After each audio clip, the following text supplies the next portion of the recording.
আমাদের আজকের গল্প দীপঙ্কর সেনের কলমে মৃত্যু পোকা। গল্প পাঠে রয়েছে প্রীতম, শুভম, রাজ চট্টোপাধ্যায়, দেবস্মিতা, বর্ণালী, প্রত্যুষা, সব্যসাচী, সঞ্জয় এবং আমি অপূর্ব। গল্পটি মন দিয়ে শুনুন। তবে হ্যাঁ, আমাদের চ্যানেলটিকে সাবস্ক্রাইব না করে থাকলে অবশ্যই করবেন। এরকম গোয়েন্দা গল্প আর অ্যাডভেঞ্চার গল্প আমরা প্রায় নিয়ে আসি। তাহলে আর বেশি দেরি না করে চলুন শুরু করা যাক।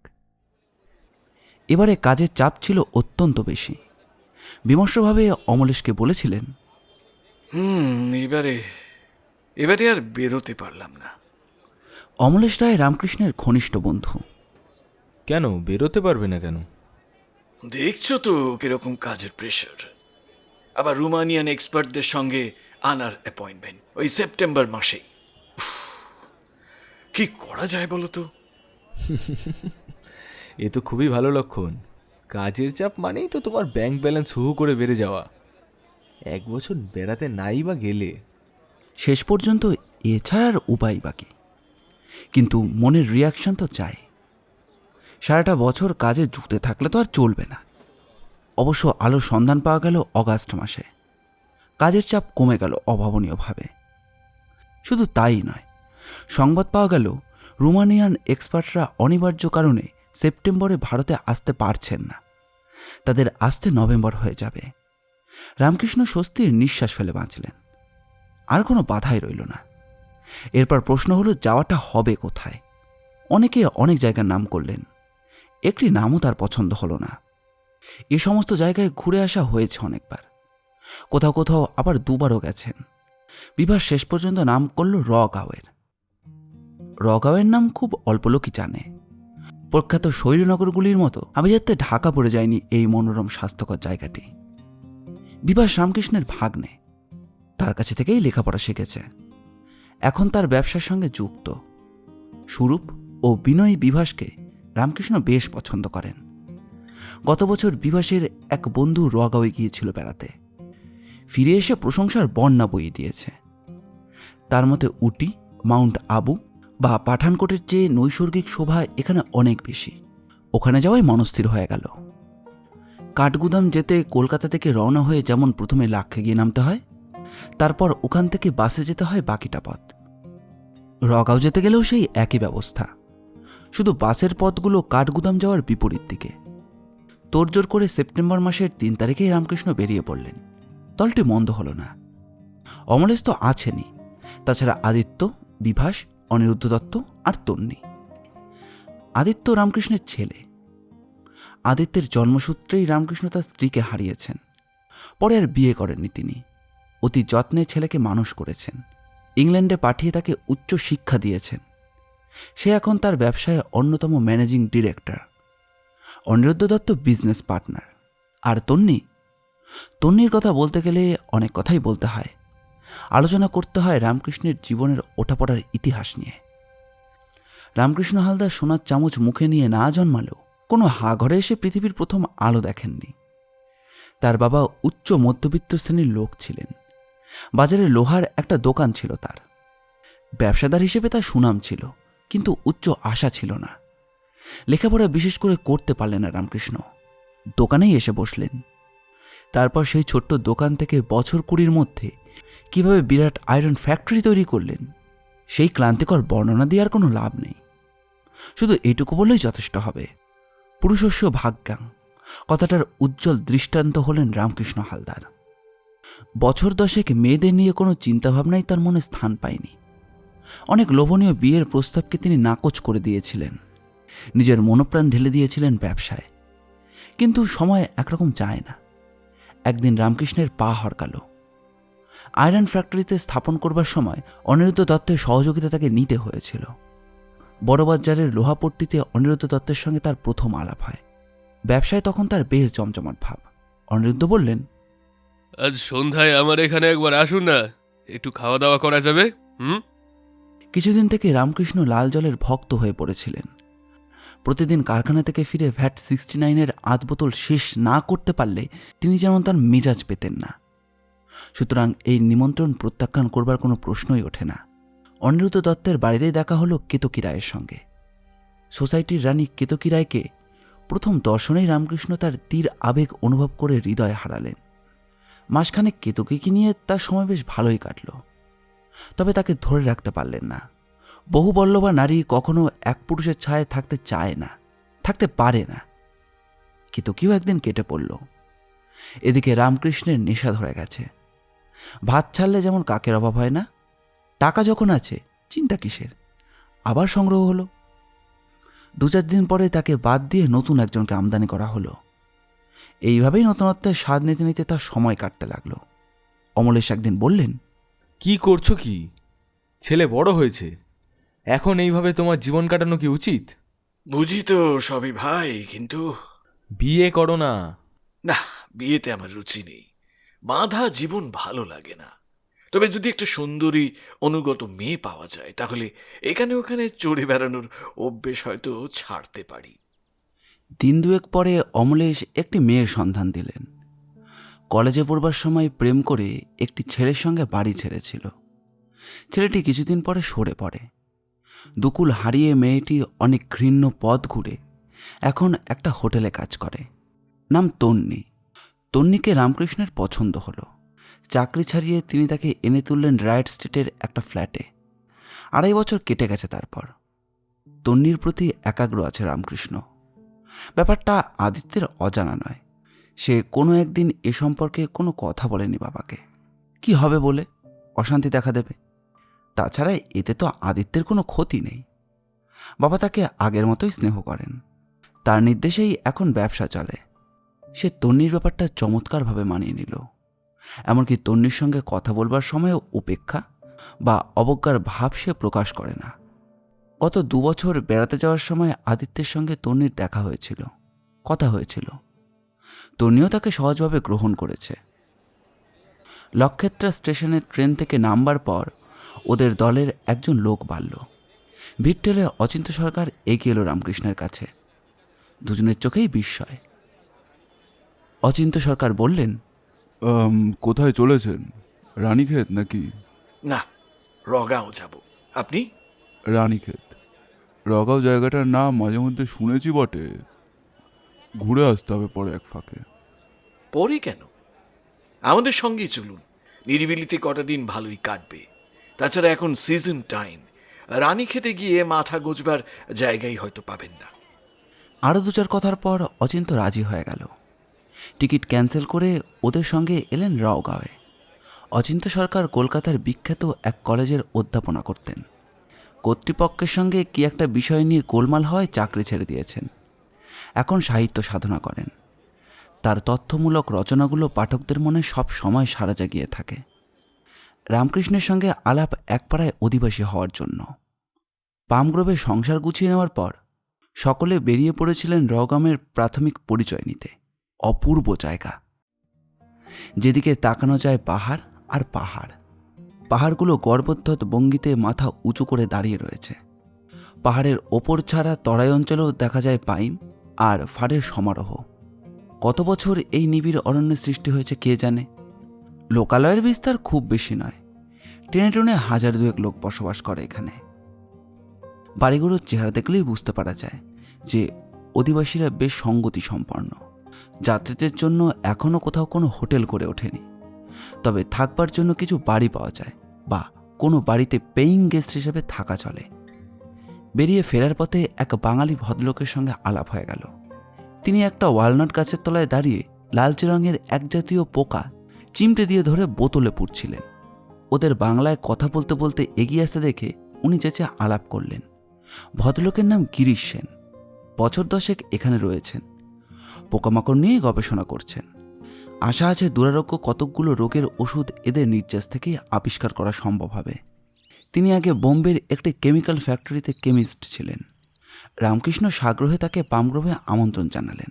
বললেন, বিকেলেই আসুন বাড়ির সকলকে নিয়ে। এই পাণ্ডব বর্জিত দেশে স্থায়ী বাঙালি অধিবাসীর সন্ধান পাবো ভাবতেই পারিনি।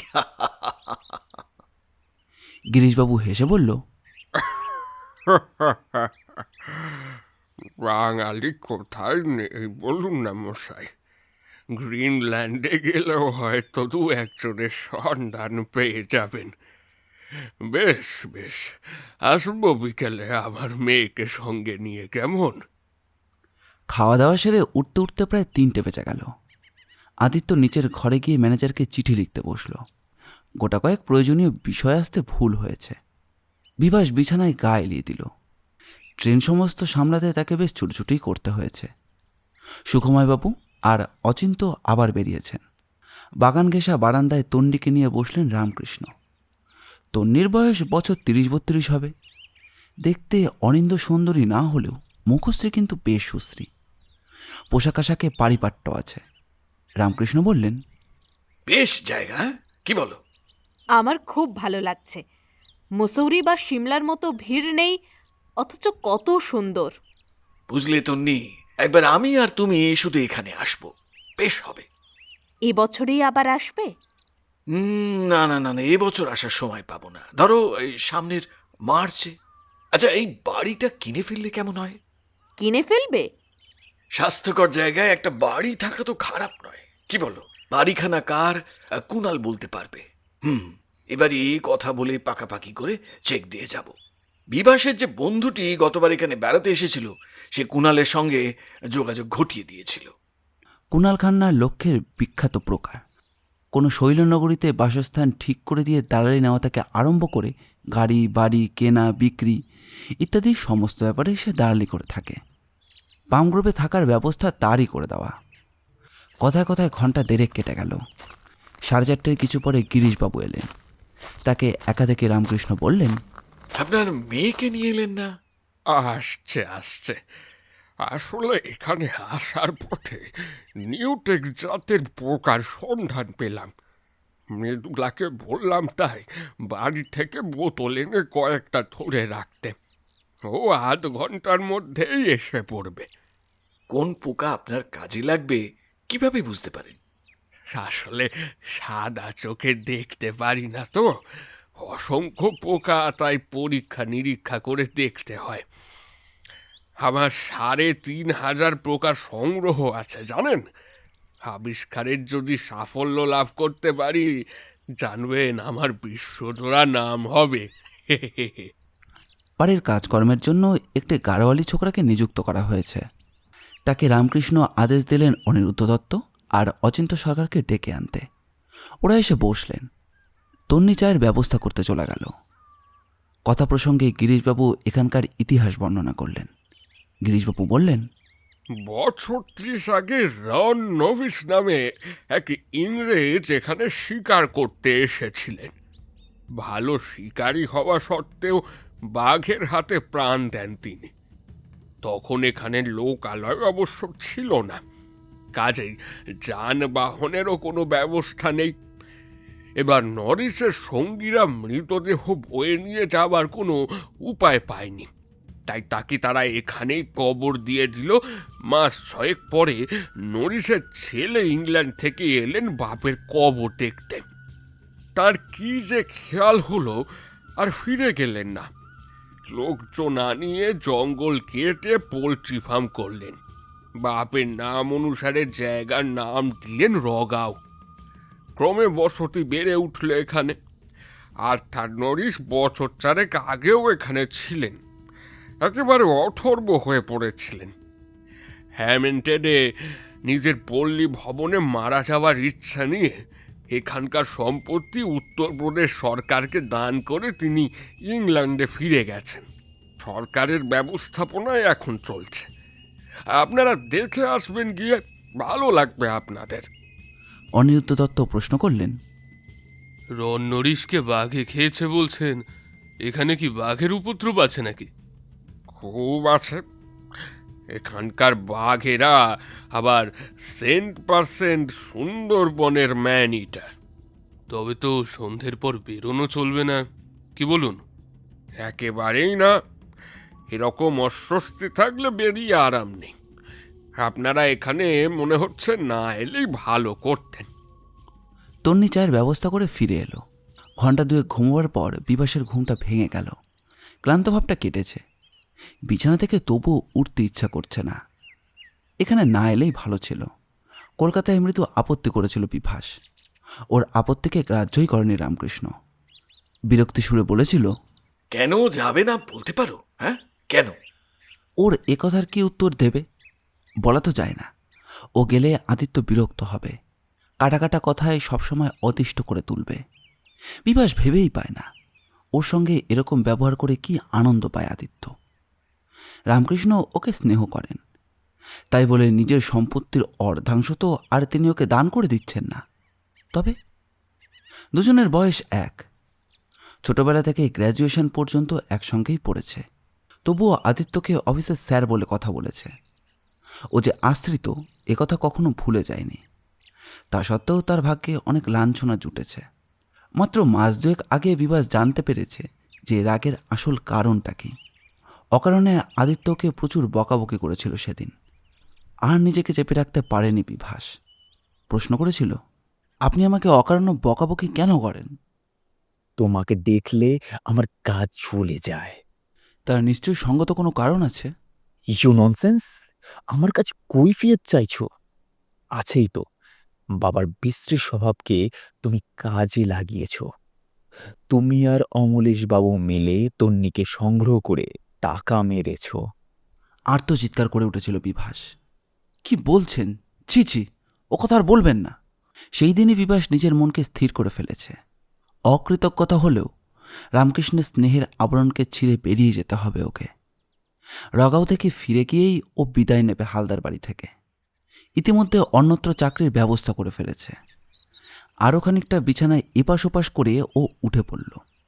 ওধারের বারান্দা থেকে কথাবার্তার আওয়াজ আসছে। সকালে বোধহয় ওখানে একত্রিত হয়েছে। সদ্য পরিচিত গিরিশবাবু এসে থাকতে পারেন। বিভাস ওদের কাছে গেল না। গ্রেটকোট গায়ে নিয়ে পেছনের দরজা দিয়ে রাস্তায় বেরিয়ে পড়ল। সেপ্টেম্বর মাস হলেও বেশ শীত আছে এখানে। ঘণ্টাখানেক ঘুরে ফিরে পামগ্রোভে ফিরে যাওয়ার ইচ্ছে নিয়েই ও বেরোলো। গজ 50 এগিয়েছে বোধহয়। দেখল একটি মেয়ে সযত্নে ঘাসের মধ্যে থেকে পোকা বের করছে বেছে বেছে, আর একটা বোতলে রাখছে। বোতলের মুখটা খোলা থাকায় পোকাগুলো বন্দি অবস্থায় থাকছে না, বেরিয়ে যাচ্ছে। কি খেয়াল হলো, মেয়েটির কাছে গিয়ে বিভাস বলল, নমস্কার মিস সেন। আপনাকে তো... আমরা কলকাতা থেকে এসেছি, উঠেছি পামগ্রোভে। ও, আপনি আমার পরিচয় পেলেন কোথায়? সকালে আপনার বাবার সাথে আলাপ হয়েছিল। এইরকমই একটা বোতলে পোকা ধরছিলেন। বলছিলেন তার একটি মেয়ে আছে। আপনাকে পোকা ধরতে দেখেই আন্দাজ করে নিলাম। কিন্তু এদিকে সব পোকা তো বোতল থেকে বেরিয়ে যাচ্ছে। কি করব, কর্কটা তো হারিয়ে গেছে। গোটা কয়েক কোনো রকমে নিয়ে যেতে পারলেই হলো। আপনি ওই সমস্ত নিয়ে নাড়াচাড়া করেন নাকি? না না, আমার এত বিদ্যে বুদ্ধি কোথায়। এই সমস্ত ছোটখাটো সাহায্যই বাবাকে করি। মেয়েটি বোতলের মুখ চেপে উঠে দাঁড়ালো। এগুলো বাড়িতে রেখে আসি, আপনাদের ওখানে তো আবার যেতে হবে। বাবা তো চলে গেছেন। সে বোতল হাতে নিয়ে নিজেদের বাড়ির দিকে চলল। বিভাস দাঁড়িয়েই রইল সেখানে। এরকম সপ্রতিভ মেয়ে ও জীবনে দেখেনি। কথাবার্তাতেও কোনো আড়ষ্টতা নেই। চমৎকার। বিভাস যে অনেক মেয়ের সঙ্গে মেলামেশা করেছে তা নয়, আসলে এই মেয়েটির জড়তাহীন ব্যবহার তার মনে দাগ কেটে গেল। মেয়েটি চোখের আড়ালে চলে গেলে ও আবার প্রামগোভের দিকে ফিরল। পরের দিন ভোরে কুণাল নিজের কার ড্রাইভ করে এলো। বিরাট চেহারার অধিকারী দালাল প্রবর। পানের ছোপে ঠোঁট কালচে লাল হয়ে রয়েছে। সে পানের বিশেষ ভক্ত বুঝতে পারা যায়। রামকৃষ্ণ প্রামগোভ কিনে ফেলার ইচ্ছেই তার কাছে প্রকাশ করলেন। উৎসাহের সঙ্গে কুণাল বলল, খুব ভালো কথা, আমি সব ব্যবস্থা করে দেব। জানেন তো, এই বাড়িখানাই এখানকার প্রথম বাড়ি। তাই নাকি? এই স্বাস্থ্যনিবাসের পত্তনকারী রন নরিস এই বাড়িতেই থাকতেন। দেখা যাচ্ছে পামগ্রোভ বেশ ঐতিহ্যশালী। কত দাম পড়বে? 1050-এর মধ্যে আমি আপনাকে পাইয়ে দেব। আমার কমিশনটা কিন্তু বেশ মোটা হওয়া চাই। সে সম্পর্কে আপনি নিশ্চিন্ত থাকুন মিস্টার খান্না। বারান্দায় যখন এসব কথা হচ্ছে, ভেতরে একটি ঘরে তখন বিশেষ এক নাটকের সূচনা দেখা দিয়েছে। তন্নি বিছানা ছেড়ে উঠে আড়মোড়া ভেঙে নিজের কাপড় চোপড় ঠিক করে নিচ্ছিল। অনিরুদ্ধ দত্ত ঘরে ঢুকলেন। তার এরকম অপ্রত্যাশিত আগমনে তন্নি আড়ষ্ট হয়ে গেল। কোন রকমে বলল, আপনি এখন কেন এলেন এখানে? তোমার মতামতটা কিন্তু এখনো আমি পাইনি। আপনি আমায় শান্তিতে থাকতে দিন অনিরুদ্ধবাবু। কেন অতিষ্ঠ করে তুলেছেন? একটা বুড়োকে আঁকড়ে ধরে তুমি কি যে শান্তি পাচ্ছ আমি বুঝতে পারছি না। আমার সঙ্গে হাত মেলাও তন্নি, জীবন কিভাবে উপভোগ করতে হয় তার স্বাদ পাবে। আপনাকে আগে বহুবার বলেছি, আপনার প্রস্তাবে রাজি হওয়া আমার পক্ষে সম্ভব নয়। স্বামীর মতো শ্রদ্ধা করি। স্বামীর মতো? পুত্রটি একদিন তোমায় গলা ধাক্কা দিয়ে বার করে দেবে, তখন কিন্তু আমার কাছে যাওয়া ছাড়া অন্য কোনো পথ খোলা থাকবে না তন্নি। আপনি আমার সহ্যের বাঁধ ভেঙে দিচ্ছেন দত্তমশাই। এক এক সময় ইচ্ছে করে আপনার এই সব কথা বলে দিই। দিলেই পারো। বলি না শুধু দুজনের মধ্যে মনোমালিন্য হয়ে যাবে বলে। ব্যবসাও হয়তো ক্ষতিগ্রস্ত হতে পারে। আপনি এখন যান দয়া করে। কেউ এসে পড়লে। বেশ, এখন চললাম। তবে এখানেই নিজের মনকে স্থির করে ফেলতে হবে। আমার সামনে হালদারের মতো ওল্ড হ্যাগার্ড তোমাকে নিয়ে নাচানাচি করবে, তা আমি সহ্য করব না। অনিরুদ্ধ দত্ত ঘর থেকে নিষ্ক্রান্ত হলেন। ওদিকে কুণাল খান্না রামকৃষ্ণের সঙ্গে কথাবার্তা বলে মোটর হাঁকিয়ে চলে গেল। ও গেল গিরিশ সেনের বাড়ি। গিরিশ সেন মোটা একটা কেতাবে একাগ্র ছিল। কুণালকে দেখে বললেন, আমি তোমার কথাই ভাবছিলাম, তুমি না এসে পড়লে আমাকেই বোধ করি লক্ষ্যে যেতে হতো। কুণাল অবাক হয়ে তাকালো। জরুরি বই কি? পামগ্রোভ নতুন ভাড়াটেরা কিনতে চায়, সে নিয়ে কিছু শুনেছ? কুণাল হ্যাঁসূচক মাথা নাড়ল। তা তুমি কি বললে? কুণাল বলল যে আমি তাকে 1,050 টাকায় বাড়িটা পাইয়ে দেব। তোমার এই দুমুখ ব্যবহার আমার পছন্দ হয় না দেবরাজ। মহিমা বাবুকে বলে দিলে তো পারতে, অন্যত্র বাড়ি বিক্রির কথা ফাইনাল হয়ে গেছে। এই সপ্তাহেতেই কিনে ফেলবো। আর কোনো কিন্তু নয়। রিসার্চের পক্ষে পামগ্রোভ আদর্শ বাড়ি। বাড়ি সংলগ্ন বাগানটাকে দুষ্প্রাপ্য পোকার খনি বলা চলে। যেরকম দালালি তুমি চাইবে আমি তাই দেব। তুমি আবার যাও, ওদের চা খাবার আমন্ত্রণ জানিয়েছি, এক্ষুনি হয়তো সকলে এসে পড়বেন। কুণাল কিছু না বলে উঠে পড়ল। আধ ঘন্টা পরে সদল বলে রামকৃষ্ণ এলেন। গিরিশবাবু ও মৃদুলা সকলকে সাদরে অভ্যর্থনা জানালেন। গিরিশবাবুর মেয়ের নাম মৃদুলা। একথা গতকালই শুনেছিল বিভাস। চা এবং নানা রকম মুখরোচক খাবারের সঙ্গে গল্প চলতে লাগলো। অমলেশ বললেন, বাংলাদেশের সঙ্গে মনে হয় আপনার কোনো সম্বন্ধ নেই। গিরিশবাবু বললেন, সম্পর্ক নেই আজ দু পুরুষ। কোন কালে যে ওখানে আবার যাব তারও কোনো সম্ভাবনা নেই। অচিন্তা সরকার বললেন, বাংলাদেশে মেয়ের যদি বিয়ে হয়ে যায় তাহলে তো একাধবার যেতেই হবে। বাংলাদেশে মেয়ের বিয়ে আমি দেব না। খাওয়া দাওয়া শেষ হয়েছিল। রামকৃষ্ণ বললেন, আপনার পোকার সংগ্রহ দেখান এবার। আসুন আসুন। গিরিশবাবুকে অনুসরণ করে সকলেই একটি মাঝারি ধরনের একটা হলে এলেন। সারি সারি টেবিল দিয়ে ঘরখানাকে 3 ভাগে ভাগ করা হয়েছে। টেবিলগুলোর ওপর অসংখ্য জার ও জালের খাঁচা। জালের খাঁচা ও জারের মধ্যে অজস্র পোকা রয়েছে। তাদের বর্ণাঢ্য চেহারা দেখবার মতো। ঘুরে ঘুরে পোকাগুলোর পরিচয় দিতে লাগলেন গিরিশ। কোনোটা বা হাতে নিয়ে তাদের বৈশিষ্ট্য দেখিয়ে দিতে লাগলেন। পোকার যে এত গুণাগুণ থাকতে পারে বা কোনো মানুষ যে এত প্রকার সংগ্রহ করে সযত্নে রাখতে পারে, দর্শকের এটা ধারণার অতীত ছিল। তন্নি মুখে কাপড় দিয়ে করছিল। তার গা কেমন যেন ঘিন ঘিন করছে। বিভাস অন্যমনস্কভাবে এগিয়ে যাচ্ছিল। গিরিশবাবুর কথা ও মোটেই মন দিয়ে শুনছিল না। অন্যমনস্কভাবেই একটা খাঁচার উপর হাত রাখতে গেছে। এমন সময় দ্রুত গলায় মৃদুলা বলল, খাঁচায় হাত দেবেন না, বিষধর পোকা আছে ওতে। ঝটিতে হাত সরিয়ে নিল বিভাস। চলমান দলটি থেমে গেল। গিরিশবাবু কয়েক পা এগিয়ে এসে বললেন, আমার ভুলেই এক্ষুনি বিপদ ঘটে যেত। আগেই সাবধান করে দেওয়া উচিত ছিল। ওদের বিষের তেজ সাপের বিষের চেয়েও অনেক বেশি। রামকৃষ্ণ বললেন, বলেন কি? কিন্তু দেখতে তো খুবই সুন্দর। পোকাগুলোর বিস্তার 50 পয়সার চেয়ে বেশি হবে না। পিঠের রং কালো আর তার উপর লাল লাল ফোঁটা আছে। দেহের অনুপাতে ষাঁড় বেশ বড়। গিরিশবাবু পোকাগুলোর দিকে তাকিয়ে বললেন, আমাদের মধ্যেও এমন আছে দেখবেন যার ওপরটা সুন্দর কিন্তু ভেতরটা একেবারে নিষ্ঠুরতায় ভরা। এই পোকাগুলির নাম কিউলান। বলতে গেলে এদের জন্যই আমাকে এখানে বসবাস করতে হচ্ছে। অনিরুদ্ধ দত্ত বললেন, কিউলান এখানে বুঝি প্রচুর পাওয়া যায়? হ্যাঁ, আমি যে ওষুধ তৈরির ব্যাপার নিয়ে ব্যস্ত আছি, কিউলানের অবদানই সবচেয়ে বেশি তাতে।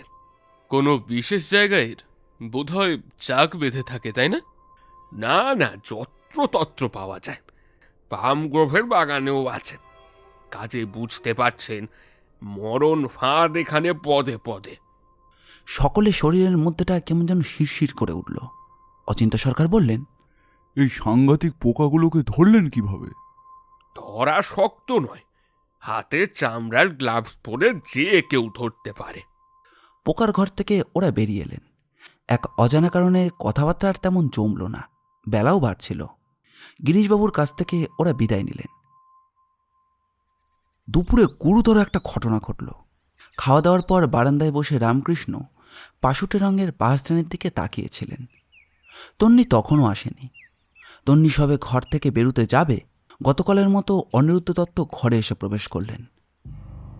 তাকে দেখেই তন্নির মনটা তেতো হয়ে উঠল। সে তীব্র গলায় বলল, আপনি যদি এইভাবে আমাকে বিরক্ত করেন, আমি ওকে সব কথা জানাতে বাধ্য হব। ওকে? বাবা, একেবারে সতী সাবিত্রীর মতো কথা বলছো যে।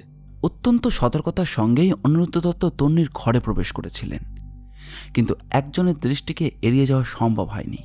তিনি অমলেশ। অমলেশ দরজার বাইরে থেকে কান পেতে শুনলেন কিছুক্ষণ, তারপর দ্রুত পায়ে গেলেন রামকৃষ্ণের কাছে। রামকৃষ্ণ ভয়ে কাঁপতে কাঁপতে ছুটে এলেন। তখন তন্নি বলছে, আপনি এত ইতর আমি জানতাম না। আপনার মতো লোক বাপের বুকে পর্যন্ত ছুরি মারতে পারে। শুধু বাপের বুকে নয়, তোমারও। এক ধাক্কায় কপাট খুলে রামকৃষ্ণ ঘরের মধ্যে প্রবেশ করলেন। ক্যানাডিয়ান ইঞ্জিনের মতো তিনি হাসছেন। তাকে দেখে তন্নি কান্নায় ভেঙে পড়ল।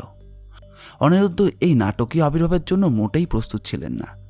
থতমত খেয়ে যাওয়ার পর আপ্রাণভাবে নিজেকে সামনে নেওয়ার চেষ্টা করলেন। প্রচণ্ড কথা কাটাকাটি হলো দুজনের মধ্যে। রামকৃষ্ণ পরিষ্কার জানিয়ে দিলেন যে অনিরুদ্ধ দত্তের সঙ্গে তিনি আর ব্যবসায়িক সম্পর্ক রাখতে চান না। কলকাতায় ফিরেই এর পাকা ব্যবস্থা তিনি করে ফেলবেন।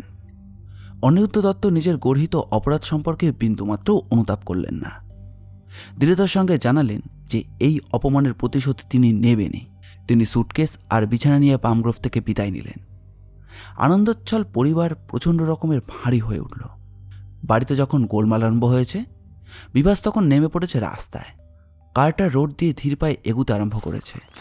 কার্টার রোডের সব শেষের বাড়িখানা হচ্ছে গিরিশবাবুর। প্রবল একটা আকর্ষণেই সেই বাড়ির দিকে চলেছে বিভাস। বাড়ির সামনে পৌঁছে কাউকেই দেখতে পেল না। গিরিশবাবু ও মৃদুলা বিশ্রাম করছে নিশ্চয়ই। এখন বিরক্ত করা ঠিক হবে না। তাছাড়া গিরিশবাবুর উপস্থিতিতে মৃদুলার সঙ্গে সহজভাবে কথা বলা যাবে না। ও ইতস্তত করে গেটের কাছ থেকে সরে এসেছে সবে।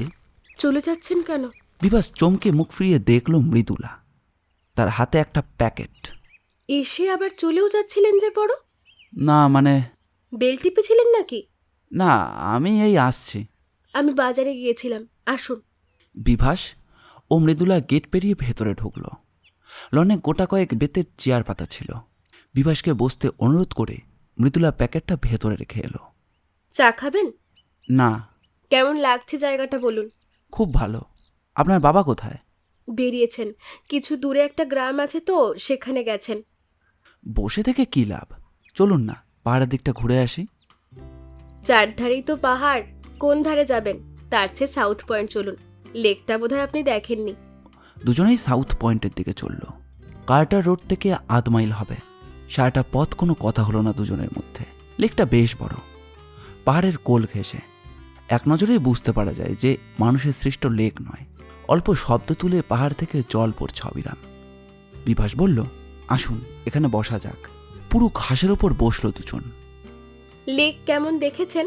চমৎকার, নৈনিতাল লেকের চেয়েও ভালো। আমি তো নৈনিতাল যাইনি। আপনি শুনলে অবাক হবেন, লক্ষ্য ছাড়া আমি আর কোনো বড় শহরেই যাইনি। কেন? উত্তরপ্রদেশে তো অনেক নামকরা শহর আছে। তা আছে, কিন্তু যাওয়ার তো উপায় নেই, বাবা রিসার্চ নিয়ে ব্যস্ত আর আমাকে একলা ছাড়বেনও না। আমাকে গায়ে পড়া বলে মনে হচ্ছে বোধহয়। উপযাচক হয়ে আলাপ করলাম, আবার না না, ও কথা বলছেন কেন? এখন কিন্তু এসেছিলাম বিশেষ একটা কথা বলতে। বলুন। আজ সকালে আপনি আমার প্রাণ বাঁচিয়েছেন, সামান্য কৃতজ্ঞতাও জানাবো না? এমন অকৃতজ্ঞ আমি নই। তাই জন্যে কৃতজ্ঞতা জানাতে এসেছিলেন? হ্যাঁ। কৃতজ্ঞতা পাওয়ার জন্য তখন কিন্তু আমি আপনাকে সাবধান করে দিইনি। যাই হোক, চলুন ওঠা যাক। কুণালের গাড়িতেই গিরিশ ফিরলেন গ্রাম থেকে। গাড়ি থেকে নামতে নামতে বললেন, তুমি তাহলে কালই বাড়িওয়ালার সঙ্গে দেখা করে কথাটা পাকা করে নাও, কিন্তু এদিকটা সামলাবে কিভাবে? কুণাল প্যাকেট থেকে ডিবে বার করে তার থেকে 4টে পান মুখে দিয়ে বলল, কিভাবে আবার বলতে হবে? বাড়িওয়ালার সঙ্গে আপনার কথা আগেই হয়ে গেছে, এই কথা আমার জানা ছিল না। রামকৃষ্ণবাবুকে আরেকটা বাড়ি না হয় ঠিক করে দিও। এখনই লক্ষ্য ফিরছ? কিছু কাজ আছে, সন্ধ্যা হয়ে গেলে আর ফিরবো না। এখানে বা পামগ্রোভে কোথাও এসে রাত কাটিয়ে দেব। পামগ্রোভের অবস্থা থমথমে। অমলেশের কাছ থেকেই শুনলেন। মন্তব্য প্রকাশ করা বাঞ্ছনীয় মনে অচিন্ত সরকার শুনছেন সব কথা। বড় ঘরের বড় ব্যাপার, তিনি কোনো রকমই কিছু করলেন না। আদিত্যরও কোনো কথা অজানা ছিল না। ঘরের বাইরে থেকে সে রামকৃষ্ণ ও অনিরুদ্ধ দত্তের বচসা শুনছিল। অমলেশ গম্ভীর গলায় বলল, এই কেলেঙ্কারিটা আপনি না বাঁধালেই পারতেন। অনিরুদ্ধ বলল, আমি আকাশ থেকে পড়বেন না। কি দরকার ছিল বাবার কাছে কথাটা লাগাবার? মানে আমি তো থাক, কোনো সাফাই খাড়া করবার চেষ্টা করবেন না। আপনাকে পরিষ্কার জানিয়ে দিতে চাই, কলকাতায় ফিরে যাওয়ার পর বাবার সঙ্গে আপনার সম্পর্ক শেষ করতে হবে। আপনার মতো লোকের সঙ্গে মিশেই তার আজ এই হাল হয়েছে। অনিরুদ্ধ দত্ত পামগোপ থেকে বেরিয়ে গেলেও রগাও কিন্তু ত্যাগ করেনি। কাছেই আর একটা বাড়িতে উঠেছেন। কুণাল গিরিশবাবুর কাছ থেকে ফিরছিল। তাকে দেখতে পেয়ে অনিরুদ্ধ নিজের কাছে ডাকলেন। কুণাল তাকে অন্য বাড়িতে দেখে তো অবাক। অনিরুদ্ধ বললেন, পামগ্রোভ কিনিয়ে দিলে হালদার আপনাকে কত টাকা দালালি দেবে বলেছে? অ্যামাউন্ট কিছু বলেননি, তবে মোটা টাকাই দেবেন।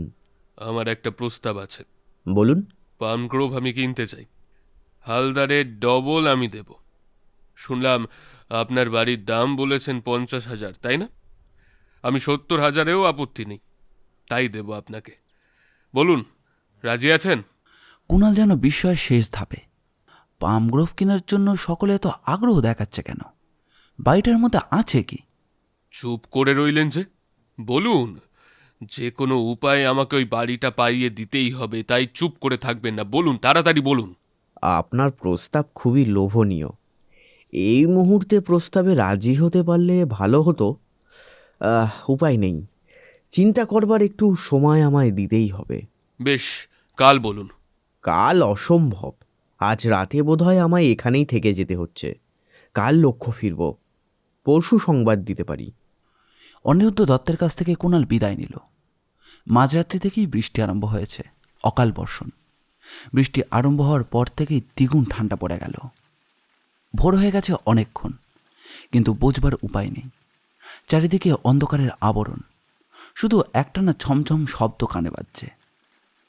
অচিন্ত সরকার বিছানা ছেড়ে উঠলেন। রিস্টওয়াচের দিকে তাকিয়ে দেখলেন 7:30 বেজে গেছে। খুব ভোরেই বিছানা ছাড়া তার অভ্যেস। সেই হিসাবে আজ অনেকটাই বেড়াতে উঠেছেন। ঘর থেকে বেরিয়ে বারান্দায় এলেন অচিন্ত। আবছা অন্ধকারে ছেয়ে থাকা বারান্দায় কেউই নেই। বুঝতে পারা যাচ্ছে যে বিছানার সুখ স্পর্শ থেকে বঞ্চিত হতে সকলেই কুণ্ঠিত। তিনি আবার ফিরে আসছিলেন ঘরে। মাঝপথে তাকে থামতে হলো। রামকৃষ্ণের দরজাটা খুলে গেল। ভেতর থেকে কিন্তু রামকৃষ্ণ বেরিয়ে এলেন না, বেরিয়ে এলো আদিত্য। সে বোধহয় অচিন্ত সরকারকে দেখতে পায়নি। ঘর থেকে বেরিয়ে দৌড়ে যাচ্ছিল একধারে। দ্রুত পায়ে এগিয়ে গিয়ে সুইচ টিপলেন। আলোর বন্যা ভেসে গেল বারান্দায়। থমকে দাঁড়ালো আদিত্য। দৃষ্টি বিনিময় হলো দুজনের। আদিত্যের মুখে ভয়ের ছায়া। দ্রুত গলায় অচিন্ত প্রশ্ন করলেন, কি হয়েছে? রামকৃষ্ণবাবু কি অসুস্থ হয়ে পড়েছেন? না মানে, বাবার কিছু হয়নি। তবে কি? আদিত্য কিছু বলবার আগেই রামকৃষ্ণ এসে উপস্থিত হলেন। দুজনের দিকে একবার তাকিয়ে নিয়ে বললেন, আমি ভেবেছিলাম আমারই ঘুম বুঝি সকলের আগে ভেঙেছে। বাবা, কি প্রচন্ড ঠান্ডাই না পড়েছিল রাত্রে। কথা বলতে বলতে তিনি নিজের ঘরের দিকে এগিয়ে গেলেন। আদিত্য বাধা দিল তাকে। বাবা, তোমরা ঘুমিয়ে পড়বার পর কুণাল এসেছিল আমার কাছে। আমি তো বললাম ঠান্ডায় কোথাও না গিয়ে এখানে থেকে যেতে। উঠেছে নাকি? না, ওঠেনি। মনে হচ্ছে মারা গেছে। হ্যাঁ, মারা গেছে? আদিত্যের কথায় বজ্রহতের মতো স্তব্ধ হয়ে গেলেন রামকৃষ্ণ ও অচিন্ত।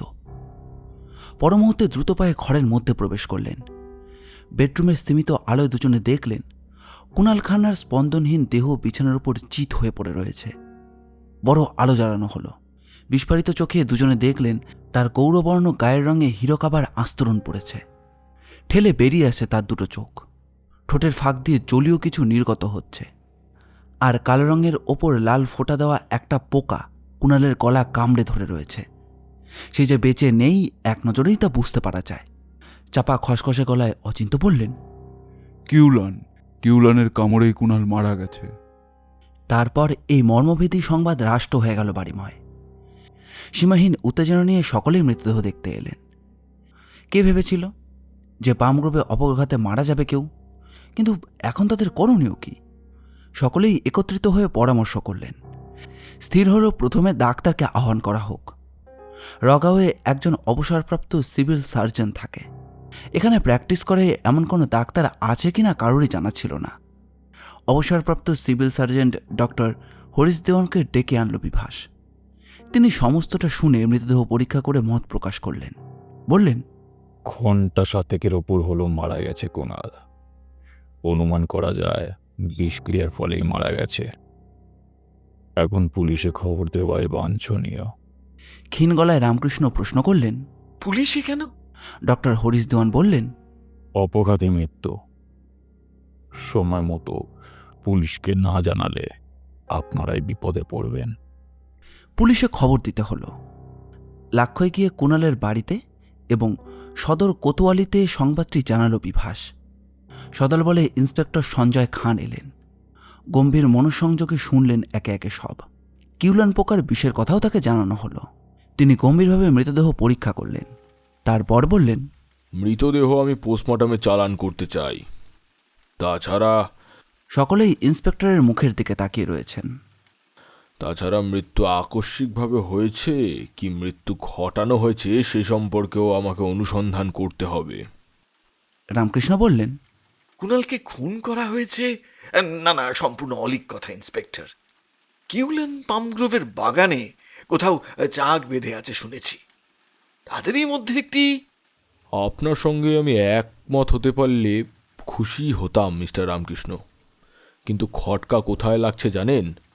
এই ঘরখানা যদি বাগানের পাশে হতো, একটা পোকা কোনো রকমে জাল না গলে ঘরের ঢুকে অঘটন ঘটালেও ঘটাতে পারত।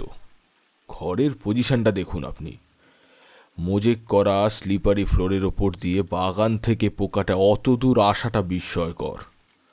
তাছাড়া যে সমস্ত পোকা বা পাখি চাক বেঁধে থাকে তারা কখনোই দল ছাড়া হয় না। কাজেই আপনি বলতে চাইছেন কেউ পোকাটাকে কুণালের বিছানায় ছেড়ে দিয়েছিল? জোর দিয়ে আমি এখনই কিছুই বলতে চাইছি না। সমস্ত নির্ভর করছে তদন্তের ওপর। আমি এখন চললাম।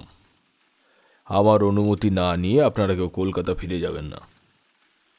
মৃতদেহ সঙ্গে নিয়ে সঞ্জয় খান বিদায় নিলেন। একটা অস্বস্তিকর ও ভীতিপ্রদ পরিবেশ পামগ্রোভকে বেষ্টন করল। বেড়াতে এসে এ কী দুর্বিপাক! ইন্সপেক্টর চলে যাওয়ার পর কেউই কারোর সঙ্গে কথা বলতে পারলেন না। একটা অজানা বাধা শেকড় গেড়ে বসে রয়েছে সকলের মনের মধ্যে। এইভাবেই কেটে গেল 2 দিন। ইন্সপেক্টর অনেক অনুসন্ধান করেও বাগানের মধ্যে একটিও কিউলানের সন্ধান পাননি। তার দৃঢ় ধারণা হয়েছে কেউ পোকাটি অন্যত্র থেকে সংগ্রহ করে কুণালের বিছানায় ছেড়ে দিয়েছিল। সুতরাং তিনি তদন্তে নামলেন। পামগ্রোভের অধিবাসীদের সতর্কতার সঙ্গে জেরা করলেন। জানতে পেরেছিলেন গিরিশবাবুর সংগ্রহে বহু কিউলান রয়েছে এবং কুণালের সঙ্গে কোনো একটা বিষয় নিয়ে তার প্রচণ্ড বচসাও হয়েছিল। তবে কি? কিন্তু গিরিশবাবু রাত্রে পামগ্রোভের মধ্যে প্রবেশ করবেন কিভাবে? এদিকে রামকৃষ্ণ মনস্থির করে ফেলেছেন অনিশ্চয়তার মধ্যে তিনি থাকতে চান না। পুলিশের কাজে একটু ঢিমে হবে তাতে কোনো সন্দেহ নেই। এখানে কতদিনই বা তিনি নজরবন্দি হয়ে থাকবেন? তাছাড়া পামগ্রোভে কুণাল মারা গেছে, কাজেই সমস্ত দায়িত্ব যে সে হেসে উড়িয়ে দেবেন তাও সম্ভব নয়। অনেক চিন্তার পর মনস্থির করে ফেলেছেন, তাই কুণালের মৃত্যু তদন্ত বেসরকারিভাবে করিয়ে যত তাড়াতাড়ি সম্ভব এই অপয়া জায়গা তিনি ত্যাগ করতে চান। পুলিশের সঙ্গে এ সম্পর্কে কথা বলে দুর্গাশঙ্করকে ট্রাঙ্ক কল করলেন লক্ষ্য থেকে। কয়েক বছর আগে ট্রেনে দুর্গাশঙ্করের সঙ্গে তার পরিচয় হয়েছিল। দুর্গাশঙ্কর আগ্রায় যাচ্ছিলেন কোনো এক তদন্তে। ফোনে রামকৃষ্ণের সঙ্গে কথা পাকাপাকি হয়ে গেল। দিন দুয়েকের মধ্যেই শ্যামলকে সঙ্গে নিয়ে দুর্গাশঙ্কর এলো রাওগাঁওয়ে। তার আগমনে অন্যদের মধ্যে কি প্রভাব দেখা গেল সেটা কিন্তু বুঝতে পারা না গেলেও রামকৃষ্ণ সাদরে গ্রহণ করলেন দুজনকে। দুর্গাশঙ্কর সময় নষ্ট করল না। কুশল বিনিময়ের পর কাজের কথা সূত্রপাত হলো। পামুরবে যারা উপস্থিত আছেন প্রথমেই তাদের পরিচয় জেনে নিল। কুণালের কথা এবং কিভাবে খুন হয়েছে সে বিষয়েও বর্ণনা করলেন রামকৃষ্ণ। দুর্গাশঙ্কর সিগারেট ধরিয়ে নিয়ে বলল, সকলেই এখন বাড়িতে আছেন বোধহয়। আমার বিজনেস পার্টনার অনিরুদ্ধ দত্ত ওই শুধু অন্য বাড়িতে আশ্রয় গ্রহণ করেছে। কেন? রামকৃষ্ণ ইতস্তত করতে লাগলেন। আপনি হেজিটেট করবেন না মিস্টার হালদার। খুনের তদন্ত করতে এসেছি, পুঙ্খানুপুঙ্খভাবে সমস্ত কিছু জানাটা আমার দরকার। একটু চুপ করে থেকে রামকৃষ্ণ ঘটনাটা বললেন। এবারে ঘটনার দিনে আমাদেরকে ফিরে যেতে হবে। কুণাল সেদিন রাত্রে আপনাদের কাছে কেন আশ্রয় প্রার্থনা করেছিলেন? না না না না, থাকতে সে চায়নি, আমিই তাকে থাকতে বাধ্য করেছিলাম। কেন? খাওয়া দাওয়ার পর তখন সকলে শুয়ে পড়েছিল। আমি অভ্যেস মতো বাগানের ধারের বারান্দায় পায়চারি করছিলাম। কুণাল এলো, এসে বলল এই বাড়িটা আমাকে বিক্রি করা যাবে না, অনিরুদ্ধ নাকি অনেক বেশি টাকা দিতে চাইছে। আমি বললাম কাল কথা হবে, রাতটা এখানেই থেকে যান, বাঘের উপদ্রব আছে, লক্ষ্যা ফিরতে গেলে বিপদে পড়তে পারেন। একটু আপত্তির পর কুণাল রাজি হলো। তখন কে জানতো তাকে আমি মৃত্যুর পথে ঠেলে দিলাম। কুণালকে নিজের বিছানা ছেড়ে দিয়ে আমি অন্য এক ঘরে গেলাম। সকালে উঠে শুনি সে মারা গেছে। অদ্ভুত ব্যাপার। কুণালের সঙ্গে আপনার দেখা হয়েছিল একথা কেউ জানতো? না, সকলে তখন ঘুমে অচেতন। কুণাল খুন হয়েছে এই কথা আপনি মনে প্রাণে বিশ্বাস করেন কি? এখন অবিশ্বাস করবার তো কোনো উপায়ই নেই। কিন্তু কোনো মানুষ তো অকারণে আর খুন হতে পারে না, একটা কারণ তো থাকা চাই। এই বিষয়ে আমি অনেক ভেবেছি, কিছুতেই বুঝতে পারছি না কুণালকে খুন করে কে লাভবান হলো।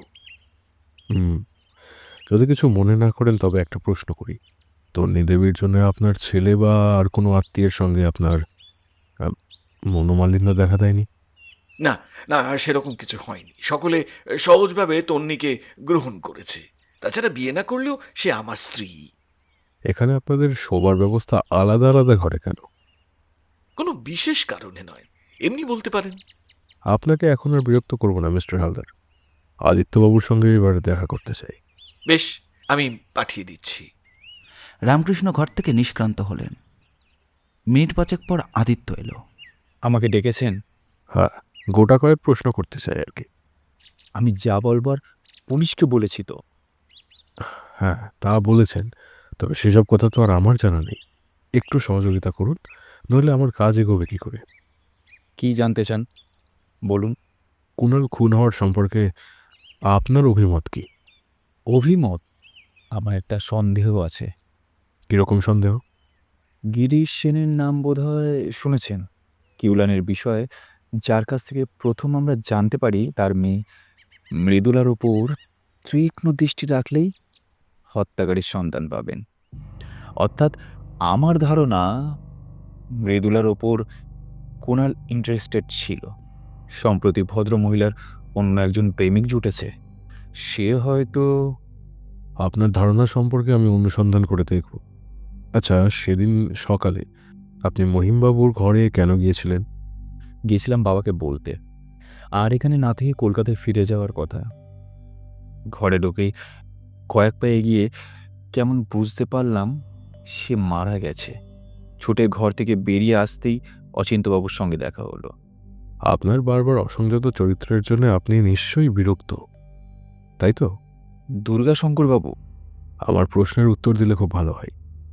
জ্ঞান হয়ে অবধি বাবার স্বভাব দেখেছি, গা সওয়া হয়ে গেছে। কেমন মেয়ে তিনি? আপনি হাসালেন মশাই। একজন ধনী বৃদ্ধকে রূপের জালে জড়িয়ে যে 2 হাতে টাকা লুটে যাচ্ছে, সে আবার কেমন মেয়ে হবে? বাবা বুঝেও বোঝেন না, এতেই আমি অবাক হয়ে যাই। আপনার কর্তব্য তাকে ভালোভাবে বোঝানো। আমি নিজের আখের নষ্ট করতে চাই না। তিনি যদি একবার আমার উপরে চটে যান, অন্যকে উত্তরাধিকারী মনোনীত করবেন। একজন ওত পেতে বসে আছে। কে? আমার মামাতো ভাই বিভাস। এমনও তো হতে পারে যে অনিরুদ্ধবাবু একদিন তন্নি দেবীকে নিয়ে সরে পড়বেন। হতে পারে, কিন্তু হবে না। তন্নি তার সঙ্গে যাবে না। তাছাড়া বাবা আর অমলেশবাবু বাধা দেবেন। একটা কথা আমি বুঝতে পারছি না, কুণালের মৃত্যুর সঙ্গে এই সমস্ত কথার সম্পর্ক কি? সম্পর্ক যে একেবারেই নেই, এ কথা এখন জোর দিয়ে বলা যায় না। যাই হোক, আপনাকে আর আটকে রাখবো না, অচিন্ত্যবাবুকে গিয়ে পাঠিয়ে দিন। আদিত্য যেন হাঁপ ছেড়ে বাঁচল। দ্রুত পায়ে বেরিয়ে গেল ঘর থেকে। অচিন্ত সরকার এলেন। নাম অচিন্ত হলেও চেহারাটা খুবই সাদামাটা। দুর্গাশঙ্করের প্রশ্নের উত্তরে তিনি মৃতদেহ আবিষ্কৃত হওয়ার পরের ঘটনাটা বর্ণনা করলেন। কুণাল যে সে রাত্রে প্রামগবে আশ্রয় গ্রহণ করেছিল, একথা তার জানা ছিল না। তার কাছ থেকে নতুন কোনো তথ্য পাওয়া গেল না। দুর্গাশঙ্কর ও শ্যামল তাদের জন্য বরাদ্দ নির্দিষ্ট ঘরে চলে গেল। এখন কিঞ্চিত বিশ্রামের প্রয়োজন। ট্রেনে তো আর কম ধকল যায়নি। শ্যামল প্রশ্ন করল, কীরকম বুঝছ? দুর্গাশঙ্কর সিগারেট ধরাচ্ছিল। এক মুখ ধোয়া ছেড়ে বলল, সকলের সঙ্গে কথা না বলে এ নিয়ে কোনো মন্তব্য আমি করতে পারছি না। অমলেশের সঙ্গে দুর্গাশঙ্করের কথা হলো দুপুরে। প্রশ্নের উত্তরে তিনি বললেন, কুণালের মৃত্যু সম্পর্কে আমি কোনো মতামত প্রকাশ করতে চাই না। কেন? আপনি আমাকে অন্য প্রশ্ন করুন। হ্যাঁ, আপনি কি করেন? কিছুই করি না। ঠিক বুঝতে পারলাম না। রামকৃষ্ণের মতো ধনী ঘনিষ্ঠ বন্ধু যাদের আছে তাদের কিছুই করতে হয় না। রামকৃষ্ণবাবু আপনার সংসারের সমস্ত খরচ চালান বলছেন? পৃথিবীতে আমি সম্পূর্ণ একা। আমার জন্য রামকৃষ্ণের খুব বেশি খরচও হয় না। আচ্ছা, অনিরুদ্ধ দত্ত লোকটা কীরকম? ভালো বলেই জানতাম। শুনেছেন বোধহয় তন্বীকে ভাঙিয়ে নেওয়ার চেষ্টা করেছিলেন তিনি। আচ্ছা দেখুন, আমাকে এখন ছেড়ে দিতে হবে। মানসিক অবস্থা ভালো নেই। পরে এক সময় বরং। নিজের কথা অর্ধসমাপ্ত রেখেই অমলেশ বেরিয়ে গেলেন ঘর থেকে। দুর্গাশঙ্কর মৃদু হেসে বলল, লোকটা বোধহয় নার্ভাস হয়ে গিয়েছিল। অনিরুদ্ধ দত্তের কাছে যাওয়া যাক। দুজনেই পামগ্রুপ থেকে বেরোল। দুর্গাশঙ্কর আগেই জেনে নিয়েছিল অনিরুদ্ধ দত্ত কোন বাড়িতে আছেন। বাড়িতেই তাকে পাওয়া গেল। তিনি বেসরকারিভাবে তদন্ত করানোর কথা শুনেছিলেন। বেশ সহযোগিতামূলক মনোভাব নিয়েই দুজনকে অভ্যর্থনা জানালেন অনিরুদ্ধ দত্ত। দুর্গাশঙ্কর কাজের কথা পারল। তিনি বললেন, আমি তো মশাই সেদিনও বাড়িতে ছিলাম না। না থাকলেও আপনার একটা যুক্তিসঙ্গত মতামত নিশ্চয়ই রয়েছে। আমার দৃঢ় ধারণা কুণালকে রামকৃষ্ণ হালদারি খুন করেছে। এই ধারণা হবার কারণটা কি মিস্টার দত্ত? কারণ হচ্ছে পামগ্রোভ হালদার বাড়িটা কিনতে চেয়েছিল। আমি মোটা টাকা অফার করায় কুণাল লোভে পড়ে গেল। সে নিশ্চয়ই হালদারকে বাড়ি বিক্রির বিষয়ে অক্ষমতা জানিয়েছিল। রাগ মানুষকে কোথায় নিয়ে যায় তা কারোরই অজানা নয়। আর তাই জন্য ওই রাগের মাথায় হালদারি হয়তো। এখানে একটা বড় রকম কিছু রয়েছে মিস্টার দত্ত। কুণালকে খুন করলেও রামকৃষ্ণবাবু তো পামগ্রোভ পাবে না। সুতরাং হাজার রাগ হলেও এত বড় রিস্ক কি তিনি নিতে চাইবেন? I don't think so. আমি আপনাকে নিজের ধারণার কথা বললাম। প্রকৃত ঘটনা অন্যরকম হলেও হতে পারে। আপনি পামগ্রোভ কিনতে চেয়েছিলেন কেন? হালদার কিনতে চেয়েছিল বলে। কথাটা ছেলে মানুষের মতো হয়ে গেল। শুনলাম তন্নি দেবীকে নিয়ে নাকি আপনার মধ্যে মনোমালিন্য দেখা দিয়েছিল। ইচ্ছা করলে আমি তন্নির চেয়ে অনেক ভালো মেয়ে সংগ্রহ করতে পারি, কিন্তু প্রশ্ন হচ্ছে তন্নি বা ওই ওল্ড ফুলটাকে আঁকড়ে পড়ে থাকবে কেন? আপনি একবার ভাবুন। কারোর ব্যক্তিগত ইচ্ছের ওপরে আপনি জোর খাটাতে পারেন না। তাছাড়া এই সমস্ত ব্যাপার নিয়ে বেশি ঘাঁটাঘাঁটি না করাই ভালো। বিশেষ করে রামকৃষ্ণবাবু যখন আপনার বিজনেস পার্টনার। এর বড় ওর পার্টনার হয়ে আমি থাকবো নাকি মনে করছেন? হ্যাঁ, আমি আলাদাভাবে ব্যবসায় নামবো। এবার আমরা চলি মিস্টার দত্ত। আবার হয়তো বিরক্ত করতে আসতে পারি। গিরিশবাবুর বাড়ি এখান থেকে কত দূর হবে?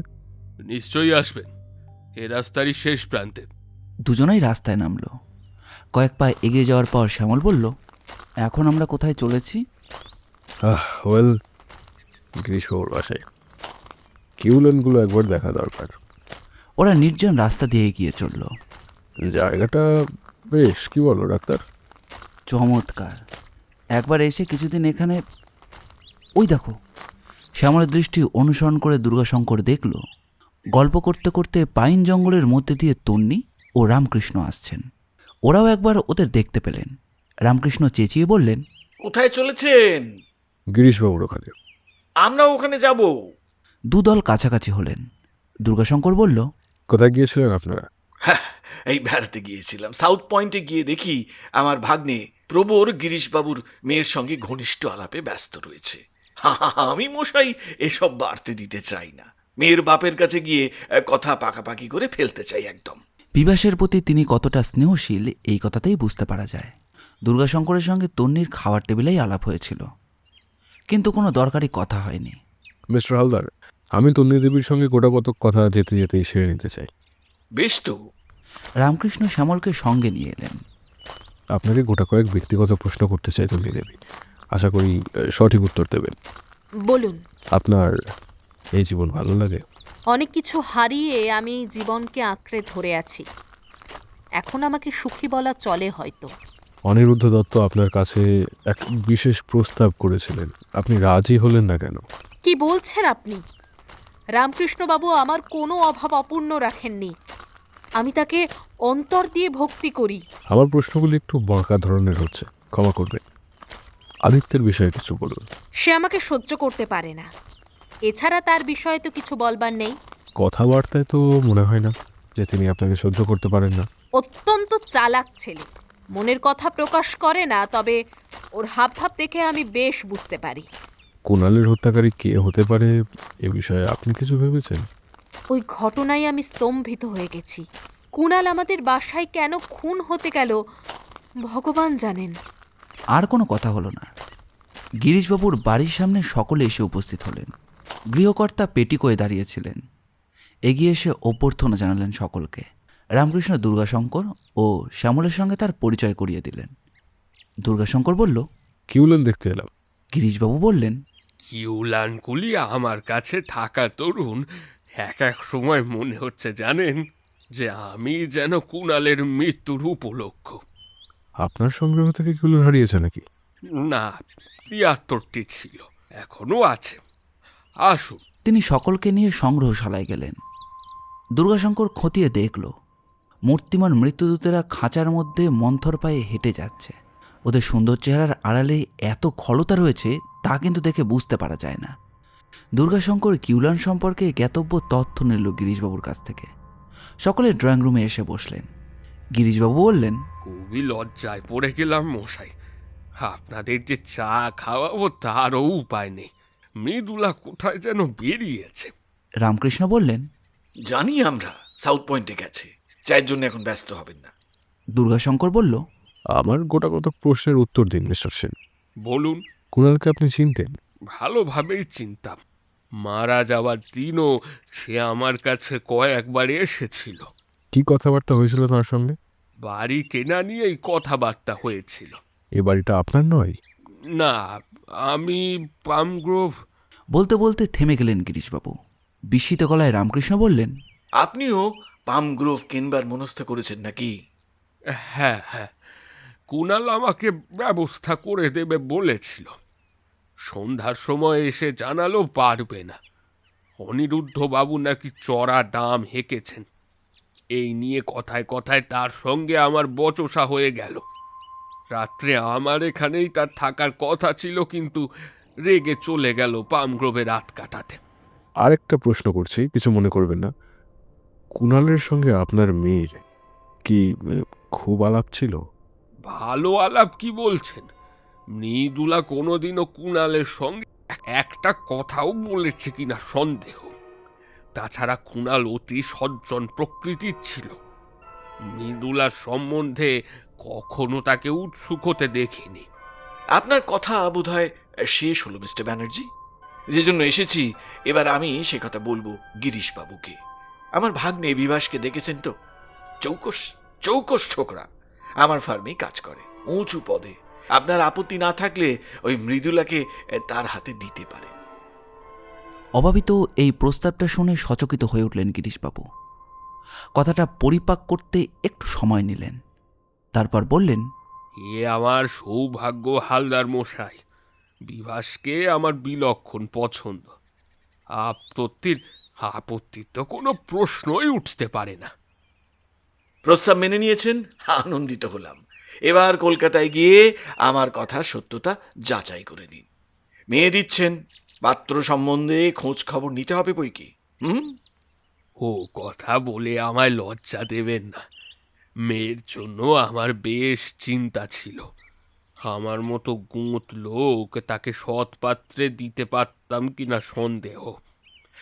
আপনি আমাকে অসম্ভব হালকা করে দিলেন মশাই। মৃদুলা বাড়ি ফিরেছিল। ড্রয়িং রুমে প্রবেশ করবার পূর্বে শুনতে পেল যে রামকৃষ্ণ বিভাসের সঙ্গে তার বিয়ের প্রস্তাব করলেন। প্রস্তাবে রাজি হলেন গিরিশবাবু। সে আর দাঁড়ালো না, আবার বাগান পেরিয়ে রাস্তা এলো। বিভাস খুব বেশি দূরে এগিয়ে যায়নি। মৃদুলা দৌড়ে ওর কাছে গিয়ে উপস্থিত হলো।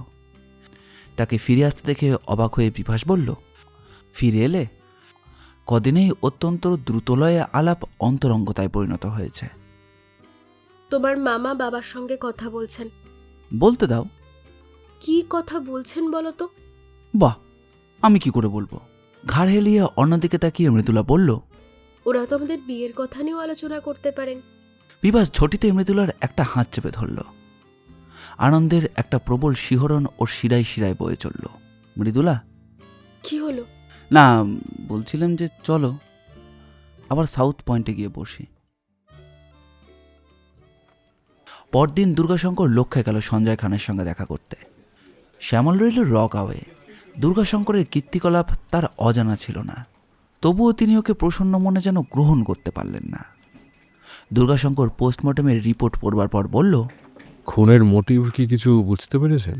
আপনি নিজেই বোঝবার চেষ্টা করুন না, আমাকে প্রশ্ন করছেন কেন? আমার প্রশ্নের উত্তর যে আপনি এভাবে দেবেন তা ভাবতে পারিনি আমি। বুঝতে পারা যাচ্ছে যে আপনি আমার সঙ্গে কোনো প্রকার সহযোগিতাই করতে চান না। আমি সুপারের কাছেই যাচ্ছি। মনে হয় তা আপনার কাছে খুব একটা শুভকর হবে না। অসহযোগিতার কথা বলছেন কেন? এই জটিল ব্যাপারে আপনি তদন্ত করতে এসেছেন, এতে বরং আমি খুশি। কি করতে হবে বলুন? এখন কিছু করতে হবে না, ভবিষ্যতে সাহায্য চাইলে সাহায্য করবেন, তাতেই হবে। আরও দু চারটে কথার পর ওখান থেকে বিদায় নিল। শ্যামল খাওয়া দাওয়ার পর একাই বেরিয়েছিল জায়গাটা ঘুরে ফিরে দেখে আসবার জন্য। ঘণ্টা দুয়েক বেরিয়ে বাড়ি আসার পথে একটা জিনিস আবিষ্কার করল। পামগ্রোভের পেছনের দরজা দিয়ে ভেতরে ঢুকতে যাচ্ছিল। ওর দৃষ্টি গিয়ে পড়ল বাউন্ডারি ওয়ালের একদম ধারের ঝোপটায়। একটা সেগুন গাছকে আঁকড়ে ধরে রয়েছে সেটা, আর ঝোপের নাম না জানা লতায় পাতায় অসংখ্য কিউলান ঘুরে বেড়াচ্ছে। শ্যামল শিউরে উঠল। এখান থেকেই কি একটি কিউলান ধরে নিয়ে যাওয়া হয়েছিল কুণালকে খুন করবার জন্য? ও আর সেখানে দাঁড়ালো না, ছুটল দুর্গাশঙ্করকে খবর দিতে। দুর্গাশঙ্কর তখন নিশ্চিন্ত মনে পায়চারি করে বেড়াচ্ছিল। শ্যামলের মুখে কিউলানদের কথা শুনে বলল, বিকেলে গিয়ে দেখে আসতে হবে, ওদিকে কিন্তু সব ওলটপালট হয়ে যাচ্ছে। কীরকম? আমি অনেক চিন্তা করে দেখলাম খুন করার কোনো মোটিভ খুঁজে পাওয়া যাচ্ছে না। আমার পয়েন্টগুলো শুনলে তুমিও আমাকে সমর্থন করবে। সেদিন রাত্রে কুণাল পামগ্রোভে শুতে যে এসেছিল তা রামকৃষ্ণ ছাড়া আর কারোর কিন্তু জানা ছিল না। তর্কের খাতিরে যদি ধরে নেওয়া যায় যে একথা অনেকেই জানতে পেরেছিল, তাহলেও কিউলানদের সাহায্যে দেবরাজকে হত্যা করা একেবারেই অসম্ভব। কারণ সেই গভীর রাত্রে জঙ্গলের মধ্যে থেকে কিউলান সংগ্রহ করে সকালে অগোচরে বিছানায় ছেড়ে দেওয়া নিশ্চয়ই অবাস্তব। খুনের পদ্ধতি দেখে পরিষ্কার বুঝতে পারা যাচ্ছে যে হত্যাকারীকে অনেক আগে থেকে প্রস্তুত হতে হয়েছিল। সে কিউলানের চাকের সন্ধান করেছিল আগেই, সেখান থেকে পোকা সংগ্রহ করে এনে রামকৃষ্ণের বিছানায় ছেড়ে রেখেছিল। বিছানায় শোবার পরেই যাতে... তুমি বলতে চাও হত্যাকারী রামকৃষ্ণকে খুন করতে চেয়েছিল? এক্স্যাক্টলি। নাইলে তুমি ভেবে দেখো ডাক্তার, এরকমটা হবার আর কোনো সঙ্গত কারণ থাকতে পারে না। নিঃসন্দেহে কুণাল গৌণ চরিত্র। এখানে আসবার আগে তার সঙ্গে কারোরই পরিচয় ছিল না, আর এখানে এসেও যে সকলের সঙ্গে ঘনিষ্ঠ পরিচয় হয়েছিল তাও নয়। কারোর স্বার্থে সে হানি ঘটায়নি, এ কথাও জোর গলায় বলা চাই। কারোর স্বার্থের সে প্রতিবন্ধক ছিল না। তবে এ বিষয়ে তোমার সঙ্গে একমত হতে পারছি না ভাই। কোন বিষয়ে? তুমি বলছো কুণাল কারোর স্বার্থে হানি ঘটায়নি। আমি তো দেখতে পাচ্ছি একই সাথে সংশ্লিষ্ট 3টে লোককে সে লেজে খেলিয়েছে। রামকৃষ্ণ পামগ্রোভ কিনতে চাইলেন, সেই বাড়িটা তাকে পাইয়ে দেবে বলে কথাও দিল। আবার একই পার্ট প্লে করলো সে মিস্টার দত্ত ও গিরিশবাবুর কাছে। সুতরাং একটাও কি মোটিভ গ্রো করেনি? পয়েন্ট তুমি রেইজ করেছো বটে, ধোপে কিন্তু টিকবে না ডাক্তার। তোমার কথা মতো যদি ধরেও নেওয়া যায় যে বাড়ি বিক্রির ব্যাপারে কুণালের চতুরতায় রুদ্ধ হয়ে 3 জনের মধ্যে কোনো একজন তাকে খুন করেছিলেন, তাহলেও সেই বিশেষ ব্যক্তির পামগ্রোভের অধিকারী হওয়া সম্ভব হচ্ছে না। বাড়ির মালিক হলেও অনুমান করা যেত। না না না, কুণাল দালাল ছিল, সুতরাং বাড়ি পাওয়ার লোভে দালালকে খুন করার কোনো সঙ্গত কারণ থাকতে পারে না। যাই হোক, আমি একটা লিস্ট তৈরি করেছি, তুমি একটু পড়ে দেখো। দুর্গাশঙ্কর প্যাকেট থেকে ভাঁজ করা কাগজ বার করে শ্যামলের হাতে দিল। শ্যামল পড়তে আরম্ভ করল। রামকৃষ্ণ ঘুমিয়ে পড়বার পূর্ব মুহূর্তে কুণাল তার সঙ্গে সাক্ষাৎ করে। তিনি নিজের ঘরে রাতের মতো তাকে আশ্রয় দিয়ে পাশের ঘরে চলে যান। যাওয়ার আগে কুণালের সঙ্গে পামগ্রোভ নিয়ে কিছু কথা কাটাকাটি হওয়াটা অস্বাভাবিক নয়। তন্নি দেবীকে নিয়ে মিস্টার দত্তের সঙ্গে তার ঝগড়া হয়েছিল। এই হত্যাকাণ্ড সেই ঘটনার জের হওয়া সম্ভব নয়। গিরিশ সেন, তার সংগ্রহে কিউলান আছে। পামগ্রোভে কেউ ওই বিষাক্ত পোকাটি সম্পর্কে কিছু জানতেন না।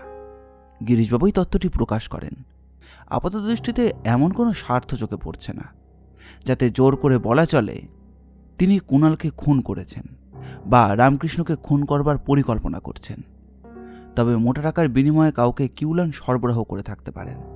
তন্নি নোংরা পরিবেশ থেকে তুলে আনলেও একে প্রায় স্ত্রীর মর্যাদা দিয়েছেন রামকৃষ্ণ। তিনিও রামকৃষ্ণকে যোগ্য সম্মানই দিয়ে থাকেন, নইলে অনিরুদ্ধের আহানে সাড়া দিয়ে সহজেই সরে পড়তে পারতেন। কুণালকে খুন করবার কোনো মোটিভ তার থাকা সম্ভব নয়।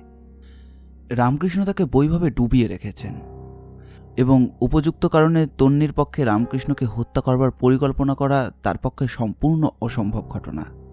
আদিত্য বাপের দুর্বল চরিত্রকে ইনি ভালো চোখে দেখেন না।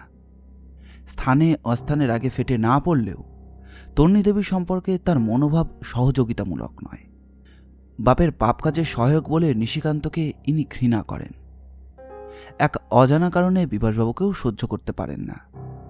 তবুও তিনি যে রামকৃষ্ণকে হত্যা করবার পরিকল্পনা করেছিলেন একথা নিশ্চিতভাবে ধরে নেওয়া চলে না, কারণ বৃদ্ধ রামকৃষ্ণ আর কতদিনই বা বাঁচবেন। তিনি মারা যাওয়ার পর স্বাভাবিকভাবে সমস্ত সম্পত্তি এর হাতেই আসবে এবং তন্নি দেবীর হাত থেকে নিষ্কৃতি পাবেন। সুতরাং মার্ডার করবার মতো বিরাট রিস্ক আদিত্য নিতে চেয়েছেন বলে তো মনে হয় না। অমলেশ, রামকৃষ্ণের এই বন্ধুটি কিন্তু ভীতু ও লোভী বলে মনে হয়। সবসময় রামকৃষ্ণের মন জুগিয়ে চলে কিছু লাভের আশায়। সুতরাং যে হাঁস সোনার ডিম পারছে তাকে চিরতরে পৃথিবী থেকে সরিয়ে দেওয়ার মতো বোকা তো তিনি নন। অচিন্ত্য সরকার, স্থান বদল করে তিনি এদের সঙ্গে এখানে দৈবাত চলে এসেছেন। বিজ্ঞ এবং জ্ঞানী লোক, এ সমস্ত গোলমালের মধ্যে নাক গলাবার কোনো স্বার্থ থাকতে পারে না। বিভাস, মামার আশ্রিত এই ছেলেটি অত্যন্ত সরল এবং প্রাণবন্ত। আদিত্যের সমস্ত অত্যাচার সে নীরবে সহ্য করে। মামাকে খুন করবার পরিকল্পনা তার থাকা উচিত নয়। মামা না থাকলে আদিত্য যে তাকে এখনকার মতো রাজার হালে রাখবে না তা দিনের আলোর মতো পরিষ্কার। সে গিরিশবাবুর মেয়েকে ভালোবেসে ফেলেছে, তাদের বিয়ের কথাও পাকাপাকি হয়ে গেছে।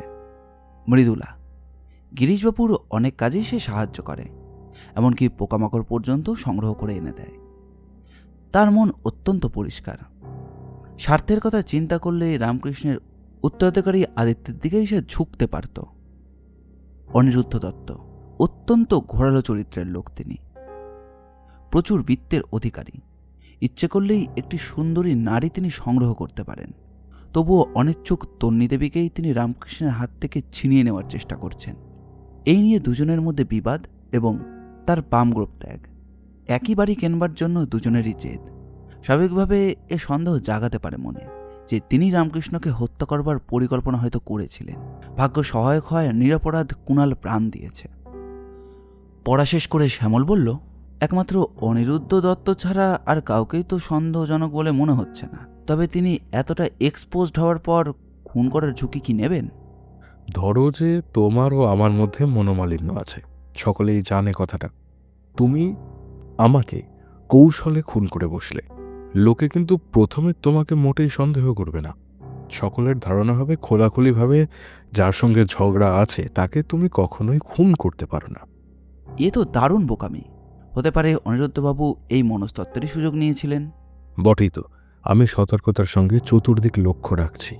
দেখা যাক অদূর ভবিষ্যতে কি হয়। এর পরের ঘটনা অত্যন্ত দ্রুত ঘটল। দুর্গাশঙ্কর গিরিশবাবুকে নিয়ে অনুরোধ জানালো তিনি যেন আজ বিকেলে আরেকটা দিনের মতো পামগ্রোভে সকলকে চা খাওয়ার জন্য আমন্ত্রণ জানান। এও জানিয়ে দিল হত্যা রহস্যের তদন্তের সুবিধার জন্যই এই অনুরোধ। প্রথম পর্বটি ভালো লাগলে অবশ্যই লাইক করবেন, আর কীরকম লাগলো সেটি কমেন্ট করে জানাবেন। আমরা আপনাদের মধ্যে থেকে একটি কমেন্ট পিন করে দেব। দ্বিতীয় পর্বটি 2 দিনের মধ্যে আমাদের চ্যানেলেই আপলোড করা হবে। দ্রুত আপডেট পেতে চ্যানেলটিকে সাবস্ক্রাইব করবেন। এই রকম গোয়েন্দা গল্প আর অ্যাডভেঞ্চার গল্প আমরা প্রায় নিয়ে আসি। আমাদের চ্যানেলটি ঘুরেও আসতে পারেন। আপনাদের ভালোবাসা একান্ত কাম্য। ধন্যবাদ।